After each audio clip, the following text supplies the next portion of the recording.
Kwa jina Mwenyezi Mungu ni udongo. Huu ni udongo na pia nisifike kesho.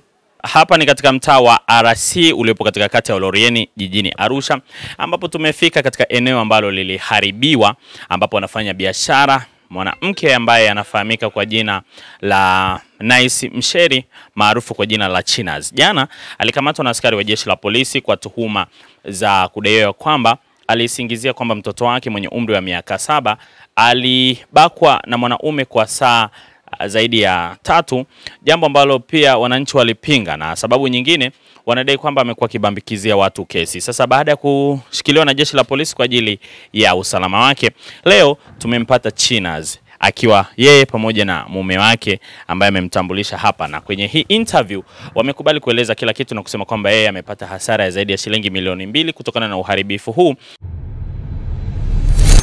Jina langu naitwa Nice Godfrey Msheri. Ni mzaliwa wa Dar es Salaam, kabila ni Mpare. Kwa niko Arusha ni somo mwenyeji. Nimekuja kwa ajili ya kutafuta maisha. Mwenyekiti alishafika, alishatoka hapa, akaenda mpaka kwa mwenye nyumba wangu kumwambia nataka nimuhamishe. Kipindi hicho akamwambia kwa sosi ipi. Mwenye nyumba akasikiliza yale matukio na nini, akaona yale matukio hayana maana. Kaka, hili ni eneo la biashara na mimi huwa nauza pombe, mwandishi wa habari, sawa? Napouza pombe mtu anatoka huko naye ameshakunywa, sijui ana alcohol ngapi kichwani. Kwa hiyo ninavyokuja nikamjazia, saa nyingine hajakulipa, saa nyingine anakutukana. Kwa hiyo unapofika mahali mtu anakuambia shika hii simu yangu, sina hela nitaikomboa kesho. Baadaye anakuja yeye mwenyewe anachukua simu yake, mnamalizana. Au mtu anapoenda kwa mwenyekiti kushtaki, kwa sababu mimi ni mwanadamu, mimi sijawahi kuonekana nina haki hata siku moja.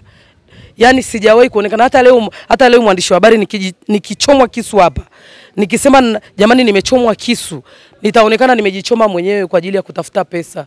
Sitaonekana kwamba nina haki. Mimi naonekana kwamba mimi nawakosea watu tu, siwezi kukosewa. Hasara nimepata ya thamani ya milioni 2. Kwa sababu kuna mabati hapo yalikuwepo, mabati yamevunjwa, mabati yalikuwa hapa. Mabati yalikuwa hapa, yanazuia kabati ya chipsi, ndio kama hivi unavyoniona. Vunja hivi. Mataa hivi. Wamevunja hivi, ndio unaona huku kulikuwa hivi, wamevunja hivi. Hapa mimi nitamuomba Mungu, Mungu nitamwachia Mungu, atapiga. Mungu apigane nao. Sijui Mungu atapigana nao kwa jinsi gani. Nitamwachia Mungu.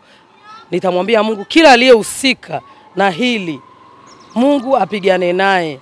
Mimi nitaondoka kwa hiari yangu nikitaka kuondoka, lakini sio kwa sababu ya kunyanyaswa ili niondoke. Nitaondoka kwa hiari yangu, na ninaomba mwandishi wa habari kwa yoyote, sio waseme tu wakiingiaga hapa wanasachiwa, wanafanya nini. Mtu atakayofanywa kitendo aende polisi akashtaki ili nionekane kwamba ninakosa. Kwani utafanywa kitu mwandishi wa habari unyamaze? Ndani ya miaka 15 wanasema mimi nasachi tu watu, na kama mimi kweli nafanya hicho kitendo, ni nani angesubutu kuingia hapa eneo la uhalifu, sehemu watu wanaoibiwa unaingiaje? Kwa sababu simwandiki mtu barua kuja hapa, simpigii simu. Watu wanaingia kwa hiari yao kwa sababu ni sehemu ya biashara. Sasa kama kuna uhalifu, sehemu ambayo mtu akiingia anachinjwa na uawa, wewe unaendaje pale ili uchinjwe? Hapana, sio msafi muda wote nang'aa. Ni wivu kwa sababu ya mazingira yangu ya biashara.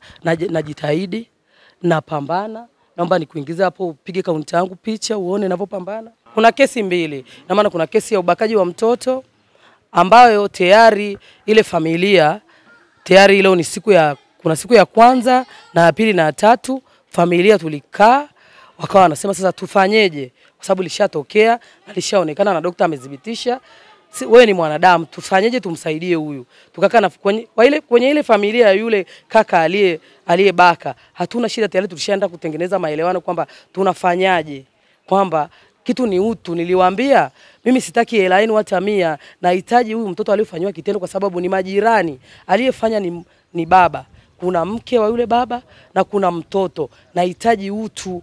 Mtoto hata mje msalimie tu, muone kwamba mtoto anaendeleaje. Hii ni daftari ambalo kama mkilihitaji nilete hapa, nililete hapa, naweza nikalileta mkaona na saini kama inawezekana. Amekuja hapa lini na umemlipa mwisho kumlipa? Amekaa miezi 7. Kwa hiyo kuna madeni, kuna huwa anaomba babake, kuna hata kwenye ushahidi anaomba babake atumiwe hela, saa nyingine mzazi wake atumiwe pesa, namtumia kabla ya mshahara. Mzazi anatumiwa pesa. Huyu kijana tunashindana kwa sababu huwa anavuta bangi, na nishamwambia baba yake ni mtoto mdogo anavuta bangi, na tulishamkuta nayo. Kwa hiyo anavuta bangi, na akivuta bangi huwa zinamuaffect. Kwa hiyo nikafikia tu nikamwambia babake, kwa hili tatizo la huyu mtoto mdogo hivi kuvuta bangi, mimi nitamrudisha, sitawezana na huyu kijana. Hapana, kwa jina Mwenyezi Mungu, huu ni udongo. Huu ni udongo, na pia nisifike kesho kama huyu kijana alishafua hata soksi yangu.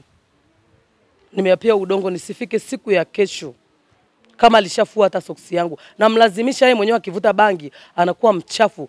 Kuna saa aliniomba anataka eti asuke mistari. Kwanza alikuja anavaa anaonekana, nikamwambia hii tabia hapa sio nzuri. Unapoinama mpaka unaonesha nguo zako za ndani, unajionyesha uchi, sio vizuri. Ananiomba eti mimi kijana akasuke mistari. Nikamwambia huwezi kusuka mtoto mdogo hivi. Kwa hiyo tunashindana na yule kijana kwa sababu ya bangi. Anavuta bangi na ni mtoto mdogo.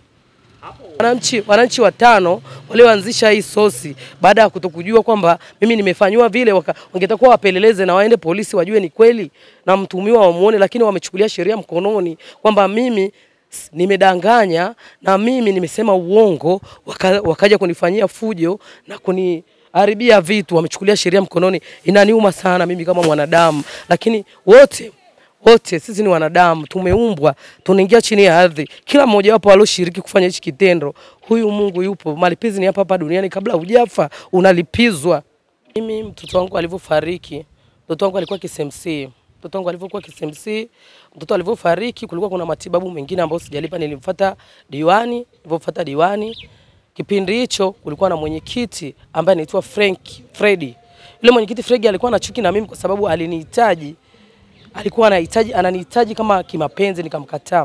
Kwa hiyo akanitengenezea sosi ya kwamba kila anayeniona mimi anione mbaya kwenye huu mtaa. Kwa hiyo yule ndo aliyeanzisha mimi kuonekana mbaya kwenye huu mtaa. Kila anayemfuata ofisini anamwambia yule dada afai, ukienda pale atakuibia, ukienda pale na hela nyingi anakuitia maskari wanakuchukulia pesa, yule dada afanyi kazi kihalali. Lakini nikasema ningekuwa ndani ya miaka 15 nishafunga hiyo ofisi, kuna nani anaweza kuingia kwa mtu ambaye ni mwizi? Wewe unaiba kila siku alafu mtu aje aingie kwako ndani ya miaka 15. Ningekuwa basi nakunywa hivi vinywaji mwenyewe, maana leo nikimuibia huyu, kesho nikamuibia huyu, nani atasubutu kuingia eneo kama hili? Kwa ile ni sosi aliyenitengenezea kipindi akiwa mwenyekiti, na ile sosi ikajengeka mbele ya jamii kwamba mimi ndo tabia yangu na hivyo. Lakini mimi nikawa na ashumu, namwambia Mwenyezi Mungu, kama ni tabia yangu onyesha, kama ni tabia yangu Mwenyezi Mungu fanya, waonyeshe. Ripoti za AyoTV pamoja na Millard Ayo.com. Hapa na ripoti kutoka Arusha. Naitwa Godfrey Thomas Ngomba.